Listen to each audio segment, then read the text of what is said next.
याद रखना, कमजोर के सामने कोई नहीं झुकता, कोई नहीं झुकता है। हमारी ऋषि परंपरा ने भी हमें इसी बात की प्रेरणा दी है। हम जब अधूरी बात कहते हैं तो वह अर्थ का अनर्थ करता है, लेकिन हम पूरी बात भी कहना सीखें। याद रखना, भारत की ऋषि परंपरा हमें इस बात की प्रेरणा देती है कि अहिंसा परमो धर्म, धर्म हिंसा तथैव च। यानी सामान्य जीवन में अहिंसा ही सर्वोच्च धर्म होना चाहिए, लेकिन अगर सामने वाला देश और समाज की सुरक्षा के लिए खतरा है तो उसके लिए अहिंसा नहीं चल सकती है, उसके लिए तो हिंसा ही हमें अंततः अपनानी पड़ेगी। और देश के दुश्मन के लिए यही हमारा धर्म भी है, और वही भारतीय सेना पूरी मजबूती के साथ करती है। और उसी मजबूती के साथ एक नई प्रेरणा के केंद्र के रूप में अब लखनऊ में एक तरफ राष्ट्र प्रेरणा स्थल, जिसका उद्घाटन आदरणीय प्रधानमंत्री जी और आदरणीय रक्षा मंत्री जी ने 25 दिसंबर को किया था, और यहां पर नौसेना म्यूजियम के रूप में भारतीय सेना के शौर्य और पराक्रम का एक अद्भुत केंद्र यहां पर हमें प्राप्त हुआ है। और इसका भी यह फर्स्ट फेज का काम का लोकार्पण हो रहा है। इसके आगे के कार्य भी और आगे बढ़ेंगे। अभी रक्षा मंत्री जी कह रहे थे कि अगर भारतीय सेना से जुड़े हुए इस प्रकार के कोई अन्य कार्य लखनऊ में होने हैं या प्रदेश के अंदर होने हैं तो वह प्रस्ताव तत्काल वहां उन्हें प्राप्त हो, और मेरा मानना है ये होने चाहिए। महत्वपूर्ण चौराहों पर भारत की सेना के वे टैंक जो आज वर्किंग कंडीशन में नहीं है, उन्हें रखा जाना चाहिए। कोई भी देखेगा भारतीय सेना के शौर्य का प्रतीक बनेगा। भारतीय सेना में जाने के लिए उसके मन में एक भाव पैदा होगा, और वह सेना के प्रति सम्मान का भाव भी रखेगा। उसके मन में राष्ट्रभक्ति की एक नई प्रेरणा प्राप्त होगी।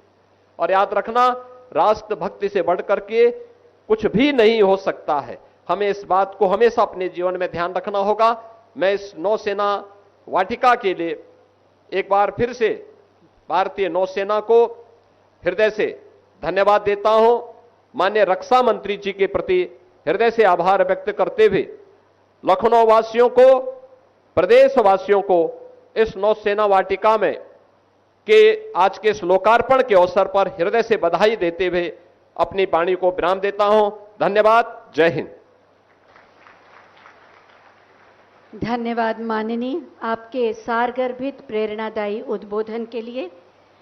वाणी में ओज, भाषा में मर्यादा, संवाद में आत्मीयता, व्यवहार में सरलता और राजनीति में शुचिता, यही है विशेषता हमारे माननीय रक्षा मंत्री श्री राजनाथ सिंह जी की।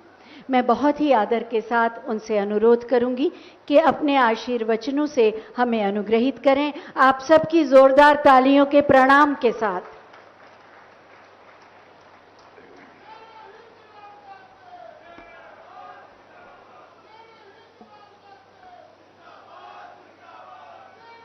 भारत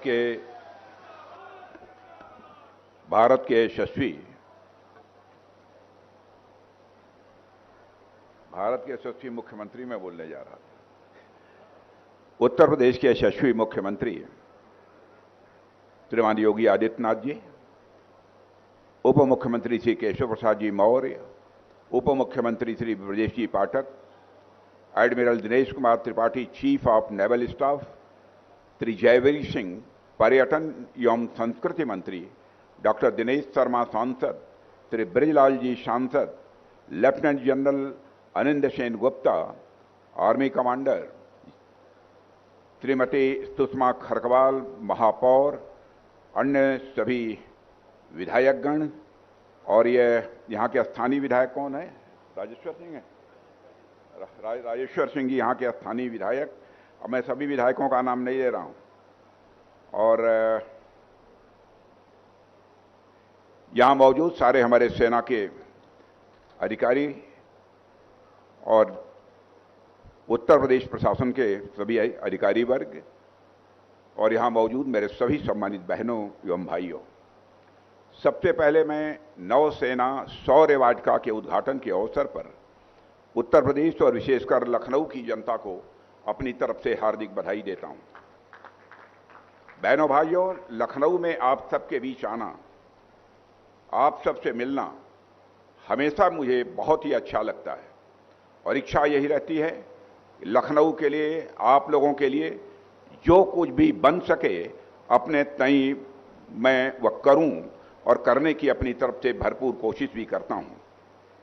साथियों, लखनऊ में इस नौसेना शौर्य वाटिका का उद्घाटित होना मैं समझता हूं केवल लखनऊ वासियों अथवा प्रदेशवासियों के लिए नहीं, बल्कि व्यक्तिगत रूप से हमारे लिए भी बहुत ही सम्मान और यह गौरव का क्षण है। साथियों, आने वाले समय में नौसेना शौर्य वाटिका लखनऊ के लिए एक प्रेरणा स्थल तो बनेगा ही, बल्कि एक टूरिस्ट हब के रूप में यह बनेगा और यह लखनऊ की पहचान बनेगा, यह मेरा पक्का विश्वास है। ये सारी चीजें मैं मानता हूं बढ़ते हुए उत्तर प्रदेश की तस्वीर हैं, जो हमारे मुख्यमंत्री योगी आदित्यनाथ जी के नेतृत्व में उत्तर प्रदेश आगे बढ़ रहा है। लखनऊ अब तहजीब और संस्कृति का शहर होने के साथ साथ राष्ट्रभक्ति और सैन्य गौरव का भी यह प्रतीक बन रहा है।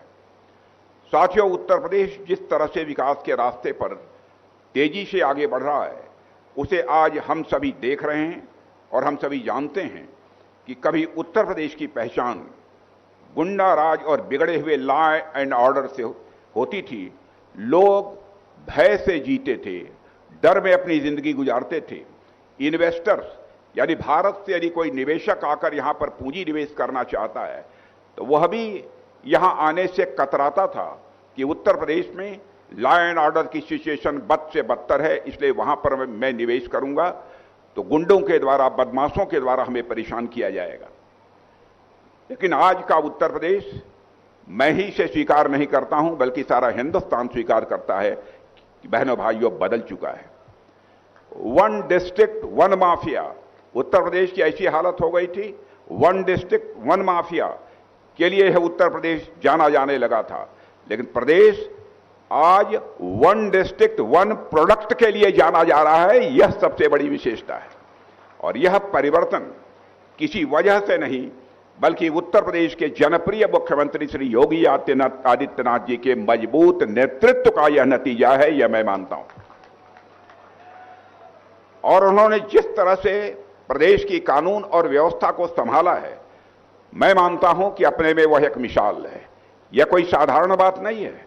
उत्तर प्रदेश जैसे बड़े राज्य की कानून और व्यवस्था को चुस्त दुरुस्त करना, और इस कानून और व्यवस्था के मोर्चे पर आपने जबरदस्त कामयाबी हासिल की है। लखनऊ समेत उत्तर प्रदेश की समस्त जनता यह अनुभव कर रही है कि उत्तर प्रदेश अब लहलहा रहा है, उत्तर प्रदेश अब जगमगा रहा है, उत्तर प्रदेश अब तेजी से आगे बढ़ रहा है। साथियों, जब इस शौर्य वाटिका का निर्माण प्रस्तावित हुआ तो योगी जी ने इस पे बड़ी ही सकारात्मक प्रतिक्रिया दिखाई थी। और हम यह भली भांति समझते हैं कि जो राष्ट्र अपनी सेनाओं का सम्मान करता है, वही राष्ट्र दुनिया में सम्मान भी प्राप्त करता है।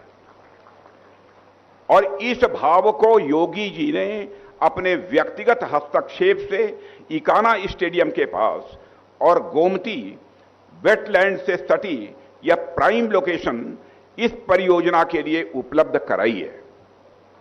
और इतना ही नहीं, और जिस तेजी से आपकी सरकार ने बजट स्वीकृत किया है और हर अहम पड़ाव पर आपने स्वयं इसकी निगरानी की है, इस काम को रिकॉर्ड समय में आपने पूरा करवाया है, इसके लिए भी मैं मुख्यमंत्री जी और साथ ही उनकी सरकार की मैं सराहना करना चाहता हूं। साथियों, आमतौर पर होता यह है कि बातें बहुत सारी होती हैं, लेकिन एक बात के लिए मैं और यह कहना चाहूंगा कि आमतौर पर जब कभी हम भारतीय नौसेना का नाम सुनते हैं तो हमारे जेहन में समुद्र की लहरें, मुंबई का गेटवे ऑफ इंडिया, विशाखापट्टनम का बंदरगाह, कोच्चि के जहाज, यही सब चीजें हमारे जेहन में स्वाभाविक रूप से आती हैं। आम धारणा यही है कि नेवी का अस्तित्व सिर्फ समुद्री इलाकों तक ही यह सीमित है। तो फिर आखिर लखनऊ जैसे शहर में, जो समुद्र से सैकड़ों किलोमीटर दूर है, इस नौसेना शौर्य वाटिका की जरूरत क्यों पड़ी? आखिरकार नेवी का अवध की धरती से क्या रिश्ता है? ऐसे भी सवाल लोगों के दिमाग में खड़े हो सकते हैं। दरअसल इस सवाल का जवाब हमारे देश के इतिहास और भूगोल की गहरी समझ में